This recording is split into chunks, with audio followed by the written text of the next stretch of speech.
Assalamualaikum dan salam sejahtera. Saya Fatina Nabila bersama-sama rakan-rakan saya dari kumpulan 10 akan membentangkan tajuk penjajahan dekolonialisasi bagi bahagian pemikiran tokoh aliran barat. Pembentangan ini adalah berdasarkan salah satu topik yang kami pelajari dalam falsafah iaitu semasa sesi 19. Ini adalah ahli-ahli kumpulan kami iaitu seramai 9 orang dan seterusnya adalah isi-isi kandungan yang akan kami bincangkan iaitu Francis Bacon, René Descartes, kesan pemikiran dualisme oleh Descartes, aliran falsafah baharu, kesan pemikiran dualisme Cartesian, cara penjajahan, pembebasan dari pengaruh kolonial, aliran falsafah baru yang merangkumi aspek ketuhanan dan juga sejahtera. Saya akan membentangkan mengenai Francis Bacon. Beliau lahir di York House, London pada 22 Januari 1561, mendapat pengajar di British College di Cambridge dan setahun kemudian beliau mendaftar membuat undang-undang di Honourable Society of Gray's Inn. Bapa beliau, Sir Nicholas Bacon, adalah seorang peguam dan penjaga Charlemont. Ibu beliau, Lady Anne Bacon, terkenal dengan kajian Latin, Yunani dan bahasa moden. Francis Bacon aktif dalam bidang politik dan beliau merupakan seorang peguam, ahli parlimen dan juga penasihat Permaisuri Queen Elizabeth. Francis Bacon menerbitkan dua buku iaitu Novum Organum dan The New Atlantis. Dalam buku Novum Organum yang diterbitkan pada tahun 1620, beliau mengkritik pergantungan kepada pihak berkuasa global dan menekankan keperluan untuk asas baru.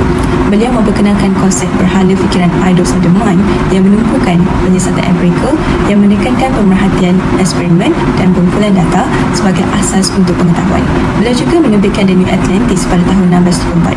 Buku ini adalah karya falsafah yang menggambarkan masyarakat berdedikasi dalam ilmu pengetahuan, penyelidikan saintifik dan peningkatan kehidupan manusia. Seterusnya, Francis Bacon juga menggambarkan Rumah Solomon sebagai satu institusi penyelidikan saintifik yang merangkumi visi Bacon tentang masyarakat yang berdedikasi untuk mengejar ilmu pengetahuan. Rumah Solomon dinamakan sempurna Raja Solomon yang melambangkan kebijaksanaan dan pengetahuan.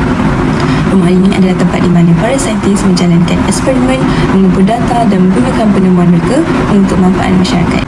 Seterusnya ialah kaedah Baconian, ialah pendekatan sistematik untuk inkuari saintifik yang menggabungkan pemerhatian empirikal dengan pendangkulan induktif. Kaedah ini merangkumi pengumpulan data, kejalanan eksperimen, analisis keputusan untuk membentuk kesimpulan umum. Kaedah ini menggalakkan saintis untuk mempersoalkan pengetahuan sedia ada dan mencari bukti melalui eksperimen dan juga membantu mewujudkan pendekatan yang lebih tersusun untuk penyelidikan saintifik.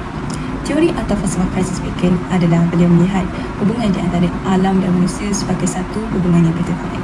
Manusia gagal menangani masalah akibat bencana alam seperti kebun bumi dan banjir yang mengorbankan banyak nyawa, memusnahkan harta dan juga infrastruktur. Beliau menekankan manusia perlu menggunakan ilmu pengetahuan dan menghasilkan teknologi canggih untuk menguasai alam. Dalam buku The New Atlantis yang menggambarkan Rumah Solomon yang didedikasikan untuk kajian saintifik melalui pemerhatian dan eksperimen. Rumah Solomon digambarkan sebagai satu pusat kemajuan teknologi. Para saintis mencetak alat dan peranti baharu untuk membantu penyelidikan dan menyelesaikan masalah praktikal. Mereka menghasilkan tumbuh-tumbuhan atau bahan makanan berhasil tinggi dan hasil yang lebih banyak untuk mengatasi masalah kekurangan makanan dan juga kebuluran. Mereka juga menghasilkan teknologi seperti mesin bagi memudahkan kehidupan dan keselesaan manusia. Teori Descartes. Teori Descartes telah dianggap sebagai kelahiran semula rasionalisme zaman Yunani yang telah hilang. Beliau menyatakan bahawa falsafah haruslah datang dari akal fikiran dan bukannya perasaan, keimanan, ayat suci dan sumber lain. Descartes menggunakan metode pemikiran kritis melalui keraguan dengan kesangsian.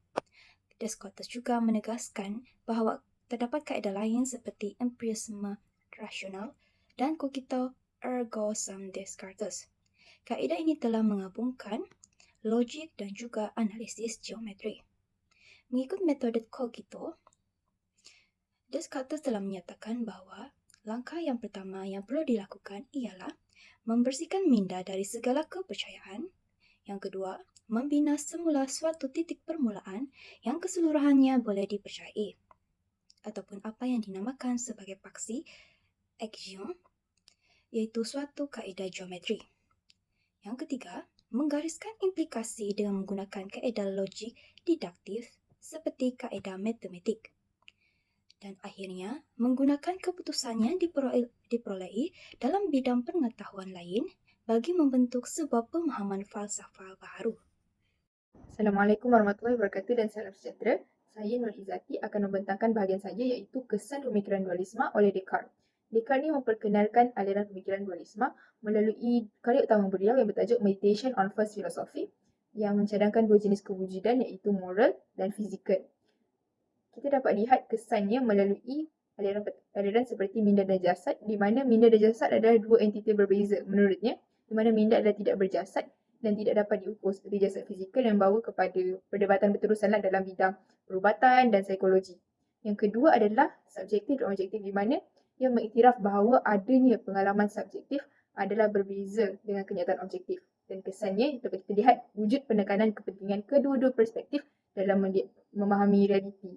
Contohnya dalam undang-undang, ini membawa kepada pengambilan kira pengalaman subjektif saksi dan fakta objektif bukti. Yang ketiga adalah kuantitatif dan kualitatif, di mana ia membezakan antara pengukuran kuantitatif iaitu yang boleh diukur dan kualitatif yang berkaitan dengan sifat dan pengalaman manusia lah. Kesannya kedua-dua pendekatan digunakan untuk penyelidikan sains sosial dan memberi gambaran yang lebih komprehensif terhadap fenomena yang dikaji. Kesan keempat dari segi spiritual dan material iaitu mengiktiraf perbezaan antara aspek spiritual, jiwa atau roh dan material tubuh fizikal. Dan implikasinya dalam konteks agama ini mendukunglah kepercayaan kepada kehidupan selepas mati dan pentingnya kesejahteraan spiritual selain daripada kesejahteraan fizikal. Dan seterusnya dari segi aliran seni dan sains iaitu membezakan antara proses kreatif dan interpretasi seni dengan metodologi sains yang objektif dan lebih empirikal. Kesannya ini dapat mendorong penghargaan terhadap kedua-dua bidang sebagai cara yang sah untuk memahami dan mengalami dunia. Dan yang terakhir adalah dari segi moral dan legal iaitu memisahkan peraturan moral yang berkaitan dengan nilai dan etika dengan peraturan legal yang telah ditetapkan oleh undang-undang. Implikasi dalam sistem undang-undang adalah membawa kepada perbezaan antara tanggungjawab moral dan tanggungjawab undang-undang yang seterusnya penting dalam pengambilan keputusan hukum. Assalamualaikum dan salam sejahtera. Nama saya Nuwardiha binti Asri. Hari ini saya akan membentangkan aliran falsafah baru pemikiran dualisme Cartesian. Ini adalah konsep yang melihat perpecahan antara dua elemen di mana pemikiran ini telah memberi kesan kepada pandangan manusia serta mencetuskan aliran falsafah yang membawa kepada konsep egoisme, anthropocentrisme, eurocentrisme dan epistemicide. Yang pertama adalah egoisme. Aliran ini telah mengajar pentingnya kepentingan diri sendiri. Pemisahan antara subjektif dan objektif menyebabkan seseorang terlalu fokus pada diri sendiri hingga muncul sikap egoisme yang membawa kepada sifat kurangnya empati dalam diri dan persaingan yang tidak sihat. Yang kedua adalah anthropocentrisme, iaitu pandangan memusatkan kehidupan manusia sahaja dan mengabaikan potensi lain. Manusia dipisahkan daripada alam, Tuhan serta makhluk lain menyebabkan manusia melihat dirinya sebagai superior. Pandangan ini mengakibatkan ketidakpedulian terhadap alam dan sekeliling. Seterusnya ialah Eurocentrik, pandangan yang melihat bahawa apa-apa yang hebat datang dari Barat dan Eropah. Pemisahan antara kita iaitu Barat dan mereka, budaya luar telah mendasari pemikiran di mana cenderungnya memandang rendah terhadap budaya lain. Seterusnya ialah Eurocentrisme, iaitu bentuk lanjutan Eurocentrik di mana berlaku penjajahan minda yang berpanjangan dan taksub akan Barat. Ketaksuban ini menyebabkan hilangnya identiti lokal dan penindasan terhadap nilai dan budaya tradisional serta terus bertergantungan kepada Barat. Dan yang terakhir ialah epistemicide, iaitu penjajahan ilmu di mana pandangan bahawa pengetahuan Barat adalah benar dan anggap pengetahuan lain kurang penting dan signifikan yang menyebabkan pengetahuan lokal dipinggirkan. Assalamualaikum warahmatullahi wabarakatuh. Saya Rabi'atul Hadawiyah binti Muhammad Faizan akan menyambung pembentangan dalam subtopik cara menyah jajahan, iaitu daripada segi oksidentalisme versus orientalisme, agama versus sekularisme, dan yang ketiga kearifan tempatan. Okey, orientalisme adalah kajian yang dilakukan oleh ilmuwan barat terhadap ilmu kajian-kajian daripada timur dari semua aspek. Penelitian bermula dengan mengumpulkan beberapa pendeta untuk menterjemahkan buku-buku bahasa Arab kepada bahasa Perancis. Selepas penjajahan barat ke atas timur meluas, orientalis semakin luas mempelajari peradaban, adat istiadat, bahasa, agama dan lain-lain berkaitan dengan timur. Disebabkan kekalahan demi kekalahan yang diterima oleh agama Kristian di Perang Salib, semangat membalas dendam mereka terhadap agama Islam tetap membara selama berabad-abad. Oksidentalisme pula adalah teori-teori dan ilmu-ilmu mengenai agama, kebudayaan dan peradaban orang barat. Mereka ingin menuntut pembebasan diri dari cengkaman kolonialisme orientalis ini. Disebabkan penjajahan barat baik melalui pemikiran atau kekuatan ideologi yang menguasai orang Islam, kehidupan moden menjadi realiti yang tak dapat ditolak dan menjadi halangan besar terhadap agama Islam, di mana cara hidup orang Barat sangat bertentangan dengan agama Islam itu sendiri. Kemudian kita teruskan dengan agama versus sekularisme. Agama dan sekularisme adalah dua konsep yang berbeza dalam memisahkan agama dan pemerintahan. Sekularisme adalah ideologi moden daripada Barat yang mula dipraktikkan oleh negara-negara Timur dengan meletakkan kepercayaan agama jauh daripada norma kehidupan mereka. Ianya berpunca daripada orang Barat atau orang yang bukan Islam hilang kepercayaan dan jati diri mereka terhadap agama mereka. Antara ideologi sekularisme yang menyimpang adalah hak memilih mana-mana agama yang ingin mereka anuti dan hak kebebasan, iaitu hak sama rata untuk golongan LGBT. Dalam pemerintahan pula, wujud menggantikan hukum yang diperintahkan oleh Allah dengan meletakkan hukum yang dibuat oleh pemerintah itu sendiri. Agama pula adalah suatu ajaran yang mengajar dan mengatur gaya hidup seseorang penganut mengenai segala aspek kehidupan, terutamanya keimanan dan ibadah kepada Tuhan serta kepercayaan tentang perkara gaib yang di luar daripada kemampuan manusia. Ianya bercanggah dengan ideologi Barat kerana arahan dan suruhan daripada Allah tidak memisahkan aspek dan gaya hidup seseorang dengan agama serta telah diajar daripada dahulu lagi. Namun, ideologi sekularisme ini telah memisahkan gaya hidup dan pola pemikiran dan menyimpang daripada ajaran agama itu sendiri. Kita beralih pula dengan kearifan tempatan. Kearifan tempatan adalah disiplin ilmu, pengetahuan yang mengiktiraf kebijaksanaan masyarakat tempatan dalam aspek pemikiran, penciptaan, kebijaksanaan, perekayasaan dan sebagainya. Tokoh dalam kearifan tempatan adalah Clifford Geertz, iaitu pakar pengajian Jawa daripada Harvard. Bagi Clifford Geertz, kearifan tempatan adalah satu bentuk ilmu pengetahuan yang wujud di satu tempat dan diamalkan oleh masyarakat tersebut, bertujuan untuk menyelesaikan masalah sesuai dengan gaya hidup masyarakat itu sendiri. Assalamualaikum warahmatullahi wabarakatuh. Saya Muhammad Ilham Ansari bin Rasak. Pada hari ini saya akan membentangkan tentang cara penjajahan dari sudut jati diri, watan dan juga insan ekologikal. Yang pertama, jati diri.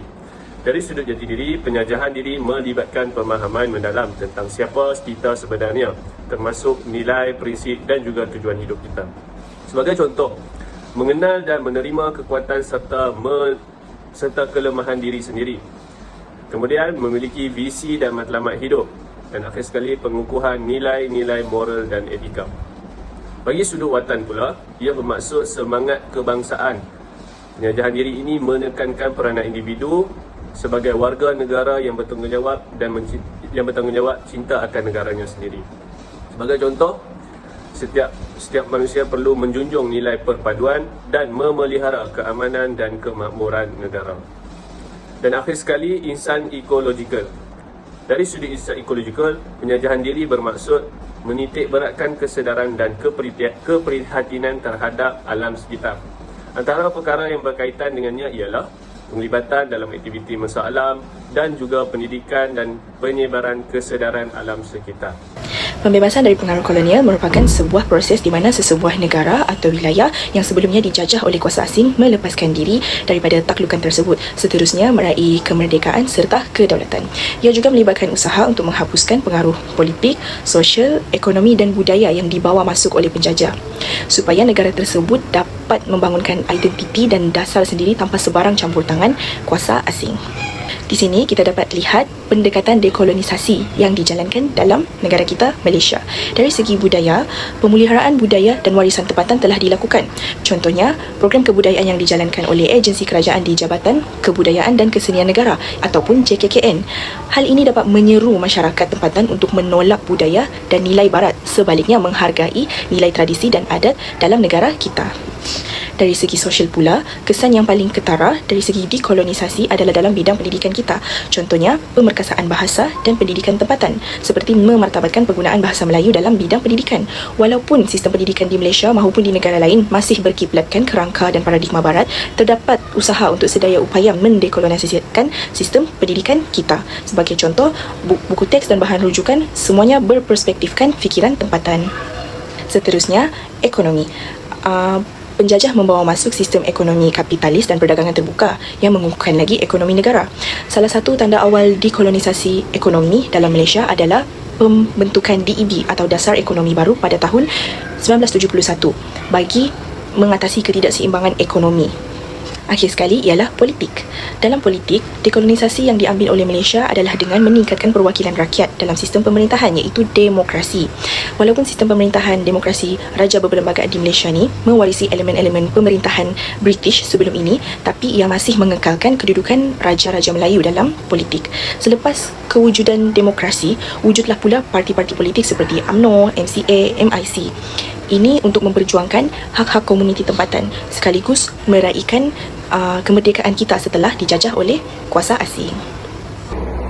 Assalamualaikum dan selamat sejahtera. Saya adalah Kisna binti Mazli A200416 dan saya akan meneruskan perbincangan pada hari ini.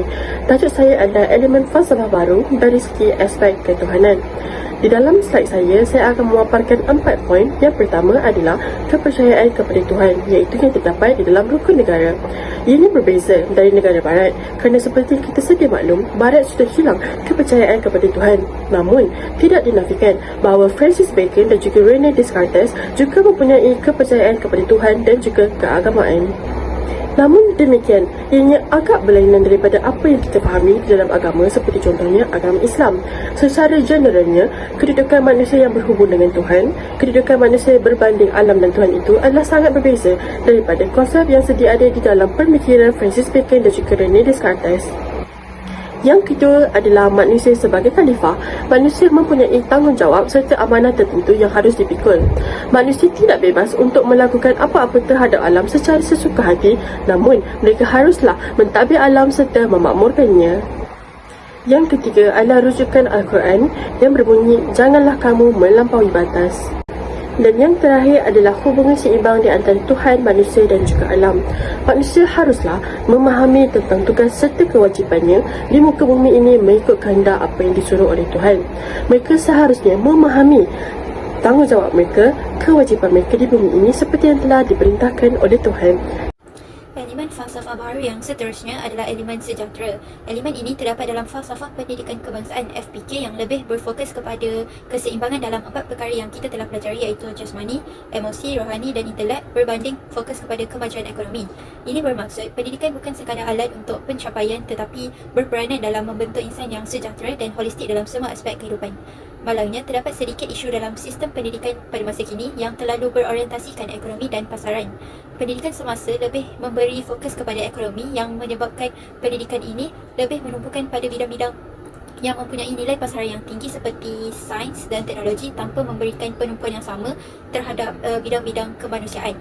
Hal ini mengakibatkan kurangnya penekanan terhadap pembangunan insan yang lebih luas dan kursus-kursus kemanusiaan seperti falsafah, seni dan sains sosial yang dapat membantu untuk membentuk individu yang kritis dan memiliki pemahaman yang tinggi dalam tentang kehidupan dan masyarakat juga sering dianggap kurang penting oleh masyarakat pada masa kini. Elemen falsafah sejahtera amat penting dalam pendidikan. Hal ini kerana falsafah sejahtera ini menekankan pembangunan jeri yang dapat melahirkan insan yang bukan sahaja bijaksana tetapi juga berakhlak dan berwawasan. Selain itu, dengan menekankan elemen kesejahteraan ini, ia dapat membantu dalam mengurangkan masalah sosial yang berpunca daripada tekanan ekonomi. Dan akhir sekali, elemen ini juga dapat membangunkan kesedaran alam sekitar dan tanggungjawab sosial dalam pendidikan supaya individu lebih peka terhadap isu kelestarian agar isu tempatan dan isu global dapat dikurangkan. Untuk memastikan falsafah sejahtera ini dapat diterapkan dengan efektif, beberapa langkah perlu diambil dalam sistem pendidikan kita. Yang pertama sekali, pihak sekolah boleh menambahkan modul atau subjek dalam kurikulum yang berkaitan dengan kesejahteraan. Contohnya kursus yang memberi tumpuan kepada kesihatan mental, pengurusan emosi, pemeliharaan alam sekitar dan pembangunan diri secara menyeluruh yang akan memberikan pelajar memahami konsep kesejahteraan dalam kehidupan mereka. Seterusnya, langkah penggubalan dasar yang mengintegrasikan aspek jari dalam sistem pendidikan. Dasar ini perlu mengakui bahawa pembangunan diri bukan hanya tentang pencapaian akademik atau ekonomi, tetapi ia juga merangkumi aspek jasmani, emosi, rohani dan intelek. Dekolonisasi ini adalah proses penting untuk membebaskan negara dan masyarakat daripada pengaruh penjajahan, bukan sahaja dari segi fizikal tetapi juga dari segi pemikiran dan budaya. Proses ini melibatkan pembebasan cara berfikir, nilai dan budaya kita daripada elemen-elemen penjajahan yang masih berpengaruh dalam kehidupan seharian kita. Melalui dekolonisasi ini, kita dapat membina negara bangsa yang memiliki identiti sendiri dengan kerangka pemikiran yang sesuai dengan nilai dan budaya tempatan. Jika kita gagal membebaskan diri daripada sisa-sisa penjajahan, negara kita akan terus terikat oleh kepentingan luar, menghalang kemajuan dan kesejahteraan rakyat. Kesimpulannya, dekolonisasi ini adalah langkah yang paling penting untuk mencapai kemerdekaan yang sebenar, yang membolehkan kita membina masyarakat yang benar-benar bebas dan berdaya saing. Berikut merupakan rujukan yang kami gunakan untuk tugasan kali ini. Sekian sahaja pembentangan daripada kumpulan 10. Terima kasih.